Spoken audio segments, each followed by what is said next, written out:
Hi friends, welcome to my channel Avani's world. Shri Vishwavasu నామ సంవత్సరం ఉత్తరాయణం శిశిర ఋతువు ఫాల్గుణ మాసం కృష్ణపక్షం గురువారం. ఈరోజు హస్త నక్షత్రం అండి. ఈరోజు విశ్వక్సేనుని నామాన్ని జపించాలి. ఎందుకంటే విశ్వక్సేనుడు జన్మించిన నక్షత్రం హస్త నక్షత్రం కాబట్టి ఆ స్వామిని మనం జపించడం వలన శత్రుబాధలు తొలగిపోతాయి. అలాగే విశ్వక్సేనుడు విష్ణు సైన్యానికి అధిపతి, సో విష్ణుగణాలకి అధిపతి. ఆయన్ని మనం జపించడం వలన అజ్ఞానాన్ని దూరం చేసి ప్రశాంతతని మనకు ప్రసాదిస్తాడు. అదేవిధంగా శత్రువుల నుండి రక్షణ కూడా మనకి కల్పిస్తాడు. ఓం విశ్వక్సేనాయ నమః, ఓం విశ్వక్సేనాయ నమః, ఓం విశ్వక్సేనాయ నమః. ఇక ఈరోజు మంచి మాటల్లో భాగంగా మనం మనతో సమానమైన స్వభావం కలిగిన వారితోనే మనం స్నేహం చేస్తాం. అంటే మంచి వాళ్ళమైతే మంచివారితో స్నేహం చేస్తాం, చెడ్డ వాళ్ళమైతే చెడ్డవారితో స్నేహం చేస్తాం. మంచి వాళ్ళతో స్నేహం చేస్తే పర్వాలేదు, కానీ చెడ్డ వాళ్ళతో స్నేహం చేయకుండా ఒంటరిగా ఉండిపోయడం మంచిది. మనం ఒంటరిగా ఉండిపోయాము అంటే మనం మంచివారమని అర్థం చేసుకోవాలి. ఒంటరి వాళ్ళు ఎప్పుడూ సత్యాన్ని మాట్లాడతారు, సత్యానికి విలువ ఇస్తారు, ధర్మంగా బ్రతుకుతారు. మన తల్లిదండ్రులకు కానీ, మన పిల్లలకు కానీ, మన భార్యను కానీ, మనకి బాగా తోడుగా ఉన్న స్నేహితులను కానీ వీళ్ళందరికీ దగ్గరగా ఉండి సత్యంగా బ్రతకాలి, సత్యమే మాట్లాడాలి, ధర్మంగా ఉండాలి అని చెప్పి ప్రారంభించండి. ఒక్కరు కూడా మనతో ఉండరు. ఎందుకంటే సత్యవాది లోక విరోధి అన్నమాట. సాయం చేస్తే కృతజ్ఞతగా ఉండాలి. అలాగే మనం ఎవరికైనా మాట ఇస్తే దాన్ని నిలబెట్టుకోవాలి. మనల్ని ఎవరైతే సరైన మార్గంలో పెడతారో వాళ్ళే మన జీవితంలో సరైన వాళ్ళు. వాళ్ళని ఎప్పుడూ వదులుకోకూడదు. అలాగే ఒక ఫ్యామిలీలో జన్మించిన వారు ఒకే విధంగా ఉండరు. వాళ్ళ ఆలోచనలు ఒకే విధంగా ఉండవు. ఎప్పుడు గుర్తుంచుకోండి. ఎవరో నిందించారని, బాధ పెట్టారని, మన మాట వినట్లేదని మనమెందుకు క్షోభను అనుభవించాలి? వారిని కాలానికే వదిలేసి ప్రశాంతంగా ఉండాలి. ఆ కాలమే వాళ్ళకి సమాధానం చెప్తుంది. వాళ్ళు మిమ్మల్ని నిందిస్తున్నారు అంటే దాని అర్థం మనం చెడ్డవాళ్ళమని కాదు. వాళ్ళే చెడ్డోళ్ళు, మనం మంచోళ్ళమని అర్థం. ఒక చిన్న కథ. ఒక ఊరు ఉంటుంది. అందులో ఒక రైతు కుటుంబంలో ఒక బాలుడు జన్మిస్తాడు. చాలా పేదరికం అనుభవిస్తాడు.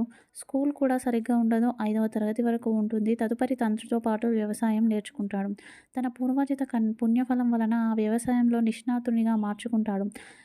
రసాయనాలు లేకుండా వ్యవసాయం మంచిగా ఆయుర్వేద పద్ధతిలో చేస్తాడు. పెద్ద పెద్ద వ్యక్తులే వచ్చి అతన్ని కలుసుకుంటూ ఉంటారు. మంచిగా ఒక అమ్మాయిని పెళ్లి చేసుకుంటాడు. ఆ అమ్మాయి కూడా నిరుపేద కుటుంబం నుంచి వచ్చిన అమ్మాయే. ఇక తనని ప్రపంచమే గుర్తించింది. అందరూ తనని కలుసుకోనికి వస్తారు, ఇంటర్వ్యూ చేస్తారు. అయినా కూడా తనకి కుటుంబ పరంగా ఎలాంటి సంతోషము లేదు. ఎందుకంటే ఎవరైనా అతిథులు తన ఇంటికి వస్తే తన భార్య మంచినీళ్ళు కూడా ఇవ్వదు. అట్లాంటి బాధను తను అనుభవించి మరణించాడు. ఎప్పుడైనా గుర్తుంచుకోండి, మీ జీవితంలో మీ కుటుంబంలో ఎవరైనా మీకోసం కష్టపడుతున్నారంటే వాళ్ళకి కృతజ్ఞతగా బతకడం నేర్చుకోండి. వాళ్ళకి గ్రాటిట్యూడ్ చూపించండి. వాళ్ళతో మంచిగా ఉండండి. ఇక మన సంప్రదాయంలో భాగంగా పూర్వకాలంలో గర్భిణీ స్త్రీని చూడగానే పెద్దవాళ్ళు ఆ లోపల ఉన్నది ఆడపిల్లనా మగపిల్లవాడా అని చెప్పేవారు.